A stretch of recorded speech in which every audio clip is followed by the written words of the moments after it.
My wife and daughter left me when I was ill.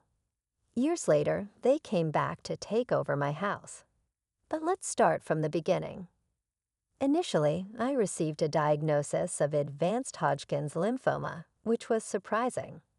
I had always led an active lifestyle, maintained a healthy diet, and consistently attended my annual doctor's appointments. The oncologist explained that the precise reasons behind the cancer remained unclear. Despite the slim chance of survival, I was determined to fight for my life with rigorous therapy. After receiving my diagnosis, I sat down with my wife of 15 years, Daisy, and our teenage daughter, Luna, to break the news to them. Understandably, they were devastated, but I reassured them that I would do my utmost to combat the disease. However, I couldn't help but worry about how this would affect our family dynamics. The doctor had warned me that the chemotherapy would be debilitating and mentioned that many marriages don't survive such treatments. Later that night, I expressed my concerns to my wife. She assured me that she would stand by me through sickness and do everything in her power to support me. We were financially stable thanks to my good insurance, sizable savings, and a trust fund from my late grandfather. Our house was fully paid off, and I had set aside money for Luna's college education in case anything happened to me. A week later, I started chemotherapy, and it was incredibly taxing. I returned home feeling utterly drained, as if I had been hit by a freight train. I could barely manage to feed myself, let alone perform basic tasks like bathing or walking. My wife and daughter stepped up to help me, taking care of meals, housework, driving me to chemo appointments, and ensuring my prescriptions were filled. I tried not to burden them too much and did what I could when I had the energy. This went on for 2 grueling months. However, I began to notice signs of agitation from my wife and daughter. There was a growing reluctance whenever I asked for their assistance. Even my daughter stopped responding when I requested something as simple as a glass of water or help getting some fresh air. Things reached a breaking point one day when I had an early chemo appointment. I realized I was running late, and my wife had not yet come down from our room. I called up to check on her, and she wearily suggested I take an Uber to the hospital because she was tired. I was shocked by her response, but not knowing what else to do. I called for an Uber and also contacted the hospital to request assistance since my wife wouldn't be there to support me. Fortunately, my Uber driver was incredibly kind and ensured I safely reached the hospital. She even offered to drive me back home after my treatment. I was grateful, but it was disheartening to rely on the kindness of strangers. When I returned home that day, the situation had taken a troubling turn. After a few hours of rest, I mustered the courage to confront my wife and daughter about their recent behavior. I had noticed a distinct chill in their demeanor lately, and it was becoming increasingly difficult to ignore. I asked them if they felt I had become a burden. My wife, with a heavy sigh, admitted that they were feeling overwhelmed. My daughter timidly admitted she hadn't expected me to be so needy and demanding during my illness. I decided it was time to discuss possible solutions. I suggested hiring a nurse who could come in a few days a week to assist me with daily tasks and take me to my chemotherapy sessions to make things easier. Anticipating days when I'd be too weak to walk or even talk, I ordered a wheelchair. To my relief, they agreed to this proposal. I contacted the hospital for recommendations, and they sent me a nurse who was both sweet and stern. She made sure I never missed a chemo appointment, ensured I received my medication on time, and even crafted a comprehensive care plan that included healthy meals. Everything seemed to be improving, and the doctors were pleased with my progress. However, despite my efforts to ease their burden, my wife and daughter still didn't seem content. My wife, in particular, began feeling as though the nurse was replacing her. I suggested that if she was willing to take on the responsibilities of taking me to chemo, filling prescriptions, and ensuring I ate and took my medication on time, we could part ways with the nurse. The only reason I had a nurse was that I had become too much for my wife to handle. She reluctantly agreed to this compromise, but asked if we could find a male nurse instead. I explained that there were none on the hospital's recommended list. The nurse we had was chosen for her experience with cancer patients and her understanding of my specific needs. She was meticulous, attentive, and highly respectful towards both my wife and daughter. I made it clear that the only way the nurse would be replaced was if my wife and daughter were willing to shoulder her responsibilities. My wife was not pleased with this proposal and retorted that I should do more for myself instead of making my condition everyone else's problem. I tried to reason with her, explaining that there were days when I could barely lift my head, let alone stand up. The chemotherapy had taken a severe toll on my body. In a fit of rage, she stormed upstairs and began slamming doors. I chose to ignore her tantrum, realizing that her negativity would only hinder my recovery. My main focus remained on my health and well-being. Later that night, I received a call from my mother-in-law, who lived 2 states away. She expressed her displeasure about me bringing another woman into her daughter's house. Technically, the house was in my name, as I had owned it before our marriage, but I decided to take the high road. I politely explained that I needed help and that the level of assistance I required exceeded what her daughter was willing to provide. Thus, I had to bring in a nurse to ease the burden on my family. I emphasized that the nurse's presence would only be temporary, lasting for the duration of my remaining month of chemotherapy, provided the cancer didn't persist or worsen. She didn't seem entirely convinced, but eventually she left me alone, which was all I wanted. For about a week after that conversation, things seemed relatively normal, and my treatment continued to progress smoothly. Then, on one fateful day, after returning from a chemotherapy session, I was greeted by a moving truck parked in front of my house. My wife and daughter had packed up all their belongings and informed me that they were going to stay at her mother's place. I was deeply hurt and upset, but exhaustion held me back from expressing my feelings properly.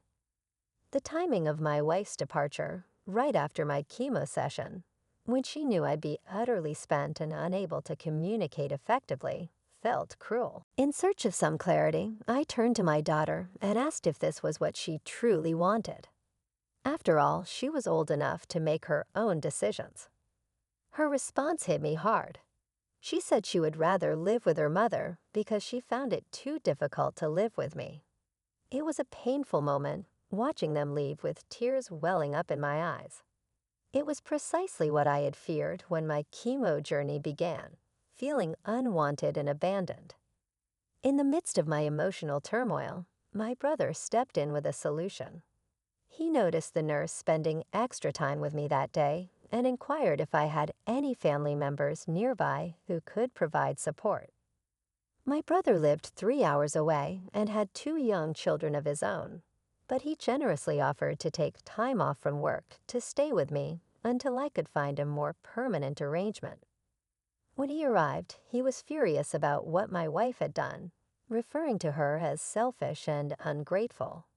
He pointed out that she had never had to work since our marriage, and that I had always ensured she lacked nothing. My brother's time off from work was limited to a week, but he had another suggestion in mind. His wife's sister, Kara, was going through a painful divorce and needed a safe place to stay temporarily. Her soon-to-be ex-husband had been the breadwinner, leaving her with limited financial resources. Kara was also studying radiology at a nearby university on a scholarship. My home was conveniently closer to the university campus, making it an ideal solution. I would have someone in the house in case of emergencies, and she would have a haven away from her tumultuous soon-to-be ex-husband. I agreed to the arrangement, assuring my brother that Kara wouldn't have to pay rent since she'd already be putting up with me. She could choose whichever bedroom she preferred. I didn't mind. My wife and daughter had taken almost everything, leaving only the bed and a few dresses. My brother stayed for the rest of the week, and Kara arrived on his last day. He helped her move in, and she expressed her gratitude for letting her stay with me. Kara promised to be considerate, clean up after herself, and assist where needed. She was a genuinely kind-hearted person. I explained to her that she wouldn't have to do too much since my nurse would now be coming in 7 days a week instead of the previous 4. I bid farewell to my brother and helped Kara settle in as best as I could. In the weeks that followed, things went relatively smoothly. I missed my wife and daughter, but it appeared that I was the only one feeling that way. They didn't even bother to call or check up on me. Kara's presence proved to be a tremendous help. She took care of grocery shopping, handled most of the cleaning, and even assisted with meal preparation. Throughout this time, she never uttered a single complaint. About a month and a half after my wife's departure, I received the news that I was cancer-free, a momentous occasion celebrated by ringing the bell at the hospital. My nurse asked me what I wanted to do next, now that I was essentially cured. My immediate decision was to file for a unilateral divorce, freeing myself from a marriage that had proven to be unsupportive during my challenging journey. With the divorce proceedings in motion, my focus shifted toward the next crucial step: recovering from cancer. It was a journey in itself. Slowly but surely, I began to regain my strength. My hair grew back, my scars started to heal, and I was putting on weight.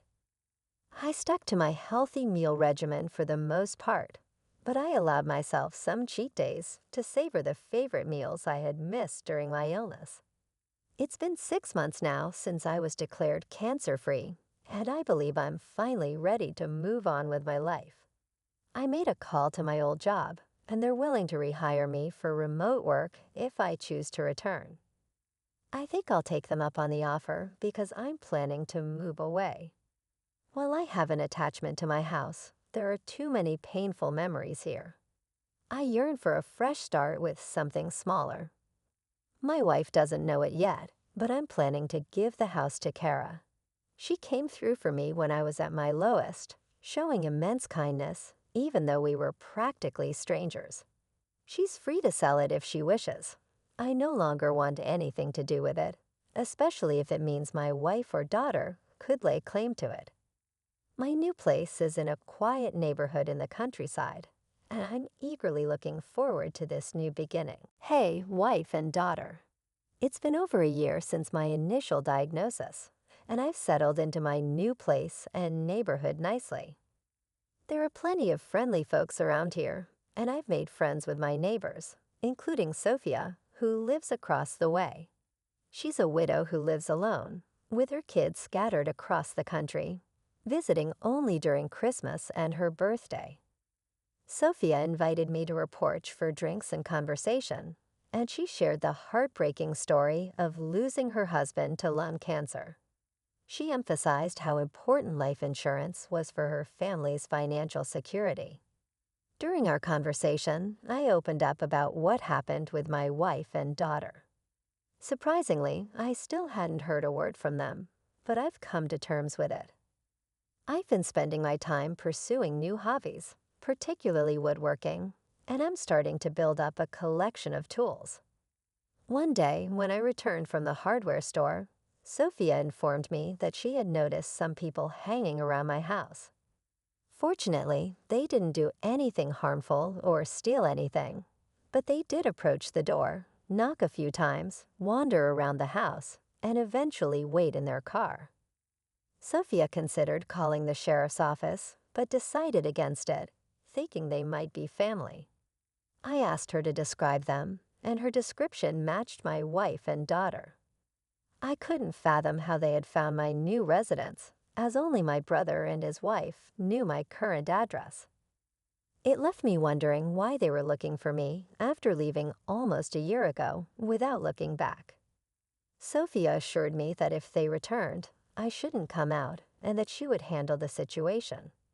Frankly, I had no desire to interact with them after they abandoned me when I was at my lowest point. Later that night, I called my brother, who informed me that my wife and daughter had been harassing Kara and her roommate in my old house. Fortunately, Kara had documented proof that the house was now in her name, and she explained that she had bought it from me. A smart move on her part. I felt bad that Kara had to go through this ordeal because of my family, so I called her directly to apologize. Hopefully, the next time they come around, I can resolve this situation for good. As for my wife, I'm not sure if she's aware of the unilateral divorce. My lawyer sent a copy to her mother's house, but it's possible they mistook it for junk mail. Regardless, I've reached a point where I no longer care. She and I are no more. Update number 2. My wife and daughter showed up at the house again, but this time it was earlier in the day while I was working. I heard the knock and decided to check the security cameras, and sure enough, it was them. My ex-wife looked just as I remembered her, but Luna had grown significantly. She was practically a young woman now. I followed the plans Sophia and I had discussed, staying inside but moving closer to the door to hear them better. Sophia, ever the good neighbor, came over to greet them and introduced herself. My wife asked if she knew a man named Charlie who used to live there. Sophia sounded just as baffled as I was and questioned her use of used to. My wife explained that her husband, not ex-husband, had lived in this house before his recent, untimely death following an extended hospital stay. My jaw hit the floor at this revelation because, to my knowledge, there was no record of my death anywhere, especially not at the hospital where I underwent treatment. My wife went on to claim that they were the next of kin, implying that the home was rightfully theirs. Sophia informed them that someone named Charlie did live there for a while, but clarified that he was a divorcee. She also shared that during our time as neighbors, I had told her that my wife had left me, and I had filed for a unilateral divorce. Sophia added that, as far as she knew, I intended to bequeath all my assets to charity, since I had no other family besides my brother. This was why she found it strange to see 2 women snooping around my house. The conversation fell into an uncomfortable silence before Sophia inquired if they had a death certificate or a will. They replied in the negative. Sophia explained that once they had those documents, they could take them to the county's record office. If they were indeed the rightful owners of the property, they could then get the deed in their name. My wife did not take kindly to this suggestion.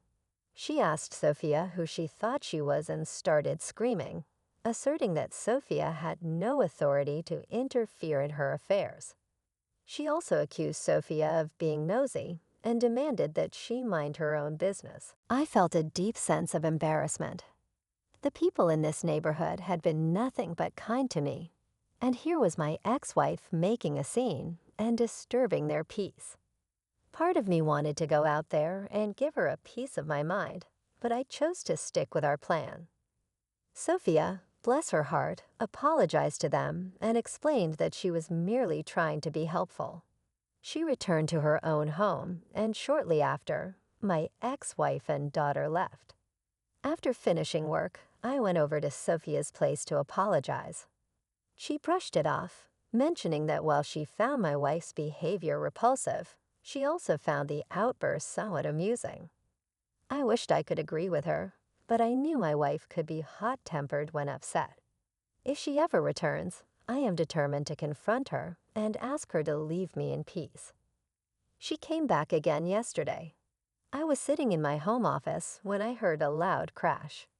Rushing out to the living room, I found my front window smashed, and people were outside screaming.